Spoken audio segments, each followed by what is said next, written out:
Hello. कैसे हो आप सभी? क्या एकदम बढ़िया हैं? एकदम अच्छे हैं, एकदम शानदार हैं। तो चलिए फिर शुरू करते हैं हम आज की क्लास। जैसा कि आप लोग देख रहे हैं कि पिछले कुछ दिनों से हम अपने चैनल पर मीडियन स्टैटिक्स के पार्ट जो मीन मीडियन वगैरह हैं इन सभी को पढ़ा रहे हैं। उसी का आज एक पार्ट पढ़ने वाले हैं। ठीक है। रेंज कोफिशिएंट यानी परास गुणांक। कल के वीडियो में हमने पढ़ा था, कल की क्लास में हमने पढ़ा था रेंज यानी परास। ठीक है, तो उसी का एक दूसरा पार्ट है। या तो रेंज निकालने के लिए आती है या तो रेंज कोफिशिएंट निकालने की आती है, यानी परास या परास गुणांक निकालने के लिए आती है। तो आज के वीडियो में हम यही सीखने वाले हैं कि किसी भी डाटा का जो डाटा दिया रहता है, ठीक है, जो भी आंकड़े दिए रहते हैं उनका हम परास कैसे निकालते हैं पिछली वीडियो में सीखा, और परास गुणांक कैसे निकालते हैं ये आज की वीडियो में हम सीखने वाले हैं। तो वीडियो के लास्ट तक बने रहिए। थोड़े समय की वीडियो होगी, ज़्यादा लंबी नहीं होगी, और आपको ये पता चलेगा कि कैसे जो रेंज कोफिशिएंट निकालते हैं। ठीक है, तो चलिए देखते हैं फिर। तो यहाँ पे एक चीज़ सबसे पहले याद रखिए कि देख लीजिए कि डाटा कैसे दिया है। ठीक है, तो डाटा देने का टाइप कोई भी हो सकता है। ठीक है, तो डाटा जहाँ पे दिया है उसमें हम परास में क्या निकालते थे, डाटा इस तरीके से दिया है कुछ।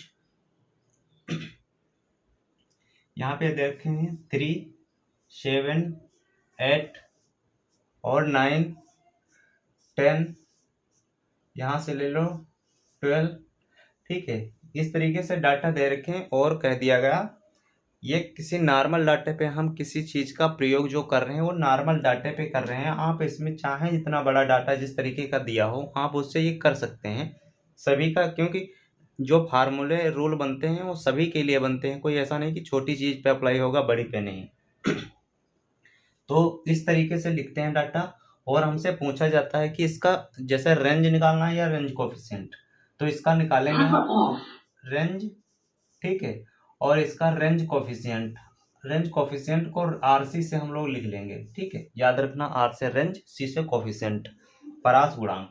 तो यहाँ से अगर रेंज हम निकाल रहे हैं, ठीक है, यहाँ से अगर रेंज निकालेंगे तो हमको पता है कि वही फार्मूला लगाएंगे में जो सबसे लार्जेस्ट नंबर है और स्मॉलेस्ट नंबर। ठीक है, तो मैक्सिमम लिख लो, मैक्सिमम बड़ा नंबर या स्मॉलेस्ट नंबर, या तो लार्जेस्ट नंबर स्मॉलेस्ट नंबर। तो यहाँ पे लिख लेंगे हम largest number minus smallest number. Smallest number कौन सा है ये याद रखना, मैं बोल रहा हूँ ये लार्जेस्ट नंबर है, ये स्मॉलेस्ट नंबर है। तो लार्जेस्ट नंबर इसमें 12 है और स्मॉलेस्ट नंबर कौन सा है 3 है। तो इसको जब माइनस कर लेंगे तो यहाँ पे कितना आ जाएगा, 9 आ जाएगा। ठीक है, और ये कितना, ये क्या हो जाएगा हमारा, आर हो जाएगा, यानी रेंज हो जाएगी ये। ठीक है, इसको हम रेंज फिर से आज हम बता दिए, इसको इस तरीके से रेंज निकालेंगे, इसको बोलते हैं परास। तो ये इसकी परास हो जाएगी। और इसी में यदि हमको परास गुणांक निकालना है, रेंज कोफिशिएंट निकालना है, तो रेंज कोफिशिएंट कैसे निकालेंगे, देखो सेम फार्मूला ऊपर का यही रहेगा। ठीक है, फार्मूला ऐसे ही रहेगा, इसको क्या कहेंगे, आरसी लिख लेंगे। रेंज कोफिशिएंट एक बार लिख लेते हैं, रेंज कोफिशिएंट, यहां से लिख लेंगे परास गुणांक। ठीक है,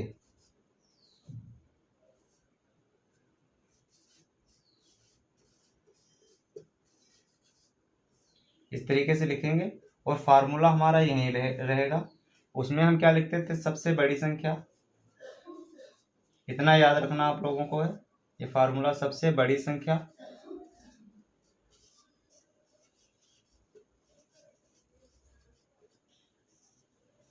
माइनस सबसे छोटी संख्या,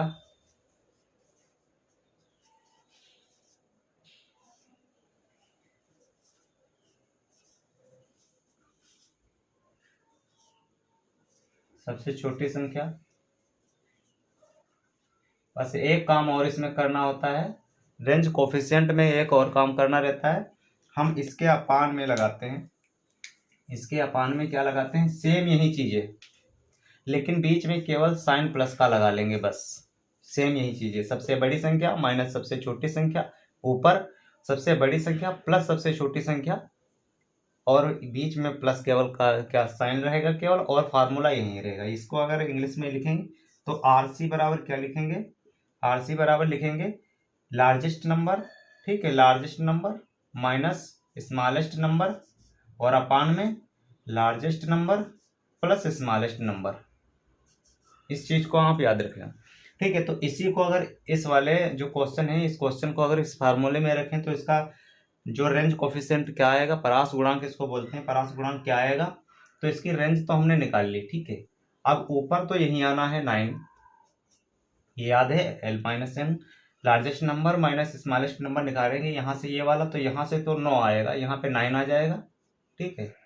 और इसके अपान में इन दोनों को एक बार तो प्लस कर रहे हैं क्योंकि इस फार्मूले में है, एक बार प्लस ऊपर करना है, नीचे सॉरी ऊपर माइनस करना है, नीचे प्लस करना है। तो एक माइनस करने से 9 आ रहा है और प्लस करने से क्या आएगा, ये इसमें जोड़ेंगे तो कितना आएगा, 15 आ जाएगा, ठीक है, ठीक है। ये इतना 9/15 जो आ रहा है, ये इसका आरसी आ रहा है, आरसी मतलब रेंज कोफिशिएंट आ रहा है। तो इसका रेंज कोफिशिएंट इस तरीके से निकलेगा तो कितना आएगा, 9/15। अब ये अगर कट रहा है, अगर इतना आंसर ले रहा है, ठीक है, जैसे एग्जांपल दे रखे हैं वहां पे कोई ए बी सी डी ये ऑप्शन है आपके, ठीक है। इसमें दे रखे हैं आपको 3/5 भी दे रखे हैं, ठीक है।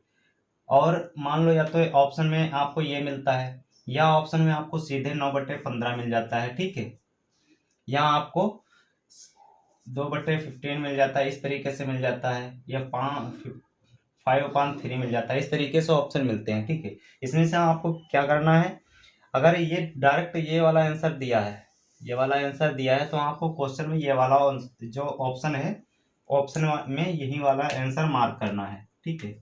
ये 9/15 वाला ऑप्शन आपको मार्क करना है, यही आपका सही होगा।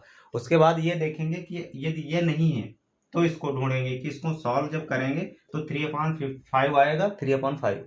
तो हम इसके बाद अगर ये नहीं है डाटा कहीं पे, मतलब ये वाला अगर ऑप्शन में नहीं दिख रहा है, तो इसका मतलब ये और ज़्यादा सॉल्व करके लिखा गया है। इसको थोड़ा सा सॉल्व करेंगे तो ये वाला आंसर आएगा, ठीक है। जैसे 9/3 को जब सॉल्व करेंगे इसको, ठीक है, तो इसको काट देंगे 3 से और ये 5 से कटेगा, ठीक है, तो 3/5 आ जाएगा। तो ये 3/5 या तो इस प्रकार का क्वेश्चन आंसर दे रखे होंगे ऑप्शन में। यदि ऑप्शन ये नहीं मिलता है तो उसके बाद आपको ये वाला देख लेना है, दो में से एक आंसर आपको मिल जाएगा, ठीक है। तो इस तरीके से हम किसी भी डाटा का, जो भी डाटा दिया होगा, किसी भी डाटा का हम क्या निकालते हैं, रेंज इस तरीके से निकालते हैं और रेंज कोफिशिएंट इस तरीके निकालते हैं।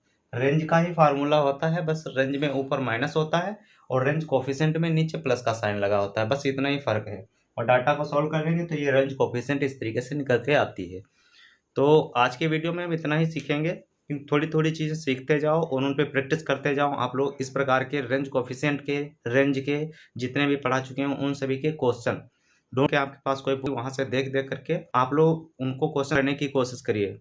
देखिए आपसे क्वेश्चन बन पाते हैं या नहीं बन पाते हैं। नहीं बन पाते हैं, वीडियो देख लीजिए और वहाँ से पूछते हैं, आपको सारी बातें समझ में आ जाएंगी कि क्यों नहीं बन रहे हैं या बन रहे हैं या नहीं बन रहे हैं क्वेश्चन, ठीक है। यहाँ पे हमें सारे क्वेश्चन करवाने की जो थोड़ी असुविधा होती है, क्योंकि यहाँ पे आप लोग देख सकते हैं ये वाइट बोर्ड है ऐसे ही नॉर्मल, तो इस पे इतने क्वेश्चन लिख के सॉल्व नहीं करवाए जा सकते। तो इस कारण से हम ये बताते हैं कि चीज़ें को जो मैनुअली है वो लिखते हैं, बताते हैं, उन चीज़ों को आप लोग अप्लाई करिए घर पे। और जो आपके पास बुक है, बुकलेट है, कोई भी है, ठीक है, या मॉक टेस्ट की कोई भी लाए हो तो वहाँ से उनको सॉल्व करने की कोशिश करिए। और ये जो फार्मूले हैं वो लगाने की कोशिश करिए, देखिए कि आपसे क्वेश्चन बन पाते हैं अच्छे से या नहीं, ठीक है। फिर उनकी ज़्यादा से ज़्यादा प्रैक्टिस करिए। जैसे कि अभी ये रेंज कोफिशिएंट पढ़ाए हैं और रेंज दोनों के लगभग 50 क्वेश्चन कर डालिए। 50 क्वेश्चन में लगभग ये सारी चीज़ें बहुत ज़्यादा आ जाएंगी।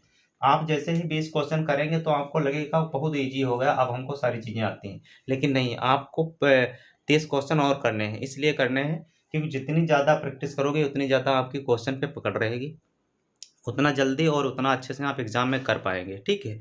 तो प्रैक्टिस हमें आज अभी से बनानी है, बाकी एग्ज़ाम में तो सब नॉर्मल हो जाएगा अगर तुम्हारी प्रैक्टिस अच्छी है। अगर प्रैक्टिस अच्छी नहीं है तो फिर आने वाली चीज़ें भी एग्ज़ाम में भूल जाते हैं लोग, ठीक है। तो आज की वीडियो में आप इतना ही सीखते हैं, मिलते हैं नेक्स्ट क्लास में, तब तक के लिए जय हिंद दोस्तों।